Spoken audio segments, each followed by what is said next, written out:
workout today is going to be from the International Fitness Foundation, and this workout is going to come from a competition that is going to be happening in the next few weeks. Our very own Annie and Beth will be competing representing their age groups in this competition. It's very exciting and I cannot wait to watch them go through it. This workout is going to be from the iF3. It is their body weight test. And in this test, we're going to be moving from seated rope climbs to ring dips and air squats. This workout has a 15-minute cap, so for most of us, we will try to get as far down the list as possible. Now it starts off with seated rope climbs, 5 reps in fact, and we're going to move from that 5 reps to 25 ring dips. Then the workout moves to 100 air squats. After that, you have 4 seated rope climbs, 20 ring dips, and 80 air squats.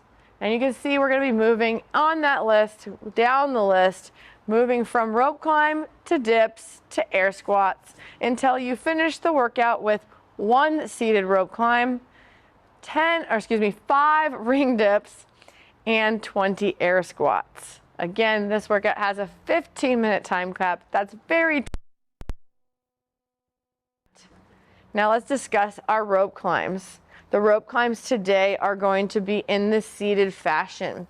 That's going to be challenging. That means that when we start, we need to have our feet up off the ground, and we do have a sort of legless start, especially when you have a little bit less tail on the rope.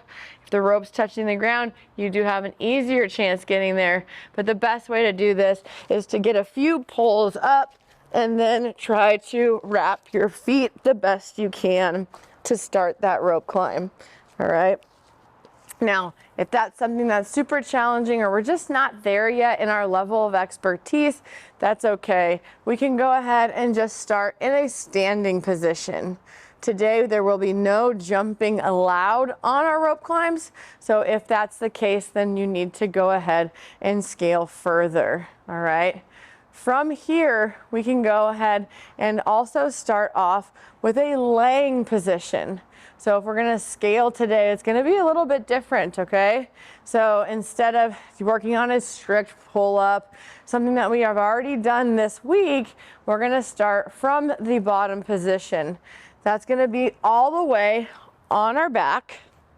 You're going to start down, legs are going to be straight.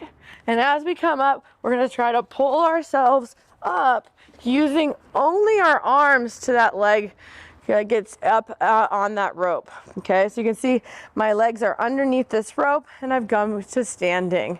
I'm not using my legs. I actually want to think of my legs as more dead weight here. And then we're going to come right back down, trying to get right back into that lowering position. We're not going to be squatting down. It's going to be requiring you to use a lot more patience here. So that's going to be kind of the scaling today.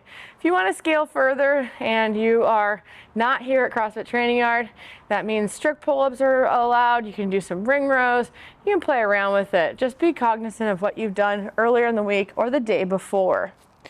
Now, as soon as you finish those rope climbs, we're moving to ring dips. We can scale ring dips to bar dips. So if you have some bars, you can use that. You can also use a band on the bars, or if dips are hard and bands don't actually allow you to get a lot more reps, go ahead and use the bench. On the ring dips, kipping is allowed, but we are going to start at the top. We're going to get our shoulders below the crease of our elbow, and we're coming right back up. If you're kipping, knees come up, and we press as we bring those legs up into that top position. Remember, you need to get fully locked out at the top prior to dropping back down. So that's something that you need to be aware of. And then finally, the beautiful air squat. This air squat starts off with 100 reps. So we want to make sure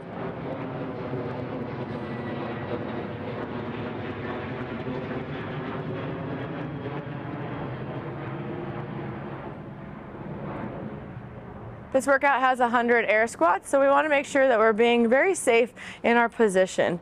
We don't want to get into a position where we're only in our toes, heels are risen up. That would be actually not great for the knee. When we think about this, think about a piston going straight up and down. We do want to send the hips back, but we also don't want to send the whole body back, making the chest drop. With this amount of air squats, if we have the chest too far forward, you will find that your back is going to start to get a little bit tight and probably start to burn a little bit. Chest up nice and high, thinking about turning those hips down, knees will come forward slightly as we sit back, keeping everything in a nice balanced position. Remember, on our air squats, hip crease needs to go below the knee. So that's going to be a clear below the knee, and then we stand all the way back up. There's no shame in grabbing a ball so that you can hit your butt to the target. Just ensure that we are getting that full depth. On this first round, once you finish 100 air squats, you're going back to the top, and now we have 4 seated rope climbs. Okay, we'll be going back and forth in this fashion until the 15-minute has expired, and then we'll just add up all the reps and see how far we got.